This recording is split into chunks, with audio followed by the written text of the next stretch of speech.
Hello everybody, Ben Woodruff here with another Falconry video. Today's video, I'm going to be talking about micro-hawking and what its role is in modern falconry moving forward. It's a very important topic and kind of some interesting observations about it. So, but before I jump into this topic, if you haven't already, if you could please hit subscribe, it really does help me keep this channel up and going.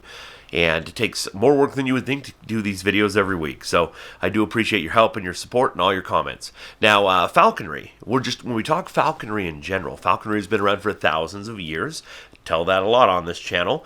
And it's a worldwide sport. Just about every country in the world at one time or another did or still does practice the sport of falconry. It is basically accepted that it came into existence as a way to acquire food in the days before grocery stores and fast food restaurants and even guns and in some areas even bows and arrows. Falconry was a way. So we assume that people saw falcons or something, catching prey, and that probably they spooked that bird off of its kill. A lot of times raptors will attack prey larger than themselves. So let's say a small falcon, like a male peregrine, catches a big duck or a goose or something, and then you go and you spook it off, and then you've got its meal. Only you now have it. And then what if somebody had a thought, it's like, wait a minute, if I could train the bird to do that for me, we could have this phenomenon happen every day where we share the kill. That's something along those lines is likely how falconry came into existence. But regardless of exactly how it came into existence, falconry started as a way to get food. And because of this, for the most part, falconry, especially early falconry, revolved, as far as we can tell and have records of, around larger birds. Large falcons like saker falcons, big female peregrine falcons. It just depends on where you are in the world, but a large raptor capable of getting large prey, or maybe a golden eagle. Golden eagles, very large birds. They can hunt prey, rabbits, foxes, wolves, deer. They don't carry those larger prey items, but if you train an eagle to catch something that large, you have leather and fur from whatever it caught, as well as the meat. That's a very valuable asset in a survival situation, in a hunter-gatherer world. And that played out. It still is a way to get food, but it also evolved over time as to the form of something akin to sport, right? It's like, hey, there are no smartphones, there are no computer games, there's no TV or movies, and it was enjoyable, it was engaging to watch. Predator and prey dance, this amazing battle, and maybe you weren't reliant on them for food anymore. Maybe it was something that's like, hey, this is just enjoyable to have this experience and see predator and prey dance the dance of nature, and maybe you get some food out of it in the end. And if not, boy, you had your breath taken away by the spectacle of nature. And that's part of why a lot of people do falconry today. And people do falconry for all different reasons. But micro-hawking, what is micro-hawking? Micro-hawking is unofficial term that generally means hunting with a very small bird of prey. So in the United States, where I live, that would be probably hunting with an American kestrel or merlin falcons, which are incredible to watch. Aplomado Falcons, which are fairly new to the scene. We only fly captive bred ones. And in the accipiter realm, your sharp-shinned hawks, very tiny birds, and Cooper's hawks.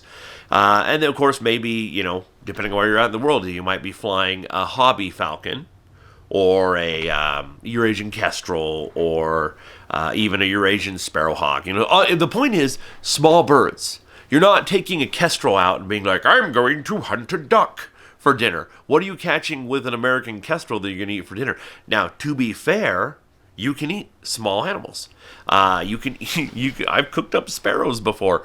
They can be cooked, they can be eaten. There's not much meat on them. So in a survival sense, in most parts of the world, historically, it did not make much sense to use a small bird to hunt. It depends on the species. There's circumstances. I mean, some of those larger ones, Aplomados, Cooper's hawks, sharp-shinned hawks, sparrowhawks, great at catching things like quail, pigeons, doves, and that's a serviceable meal for a human. But still, the point is, the idea is hunting with a small bird. and probably hunting small prey.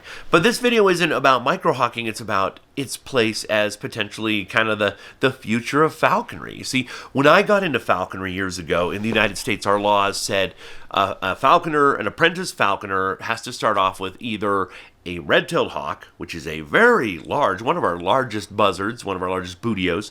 Buzzard is a soaring hawk. It's a true term for our bootios. Very large bird, very powerful bird, or an American kestrel, which is tiny. And because of that, there was sort of this, I don't know if it was ego-driven or what, but there was this sort of attitude of like, oh, well, a kestrel's just a toy. That's not a real falconer bird. Get yourself a real bird, like a red-tailed hawk. Go hunt jackrabbits with them. And part of that, I think, was because the goal used to be to fly a big falcon. Most falconers were hoping when they started off to someday fly a prairie falcon, a peregrine falcon, a gyr falcon, a saker falcon, something like that. And so a red-tailed hawk was, in theory, size-wise better preparation for that. But genuinely, I think part of it was ego-driven, that it's like, oh, a little bird is a toy bird, a red-tailed hawk is a real bird. And two things that I've seen. First of all, now in America, an apprentice can have almost any species, as long as it's kind of checked off by their sponsor. So you don't have to start off with those two birds. You have a lot of options. And that's kind of taken away some of that ego of like, Second of all, microhawking has proven itself, especially now that we have digital scales that you can weigh in a gram increment or smaller. You can fine-tune your weight management and really dial in a small bird to be an amazing hunting machine and a great hunting partner. But then also kind of, I think the last thing is, the world's changing. The world's changing. A lot of falconers, by the numbers, are coming out of more urban environments. Used to be so much of the world was farmland and fairly rural. There were big cities, but a lot of the falconers were coming out of rural areas. And now those rural areas are getting gobbled up and turned into suburbs. And so, yeah, you can still drive out to the countryside to go fly to the open country.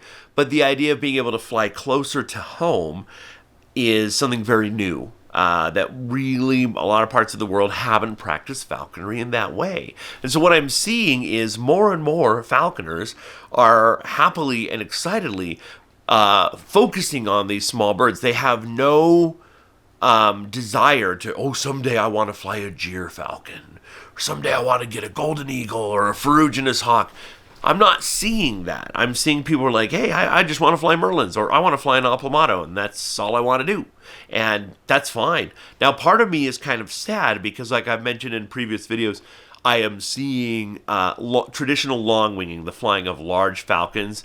The number of falconers practicing that are going down, down, down, down, which kind of is sad for me because it's falconry of the highest caliber in my mind. It's amazing to practice, but it's exciting to see so many new young falconers getting into it, and they're just happily flying kestrels on sparrows, just out in the weeds. And it's what I think it provides, and why I think it's good, and why it might be largely the future of falconry going into the next 100 years here, is our world of smartphones and digital media is disconnecting us from the natural world, from reality.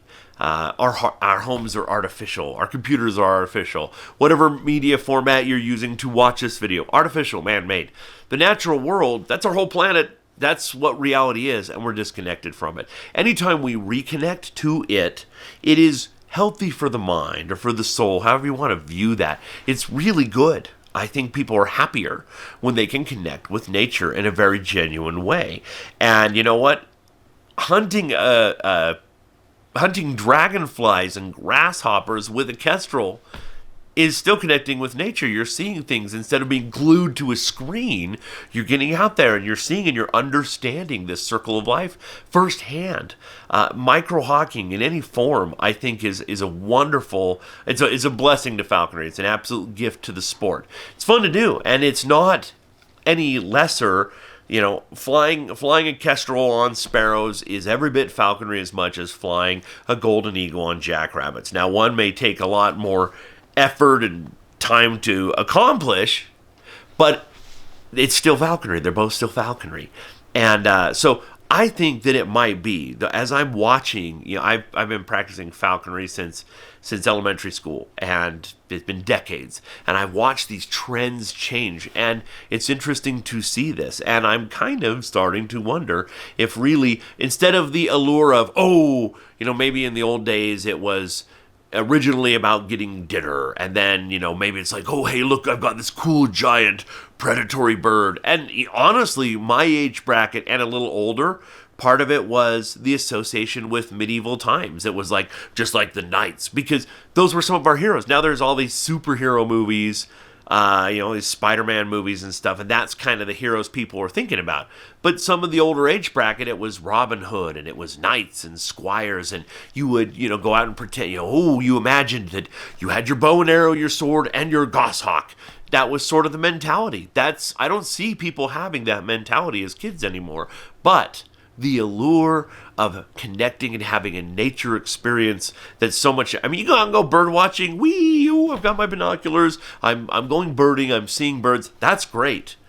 But there's nothing quite like going out with a bird or somebody else's bird. You go out with a falconer and having them fly and watching a merlin chase a starling up thousands of feet, dive it almost to the ground and chase.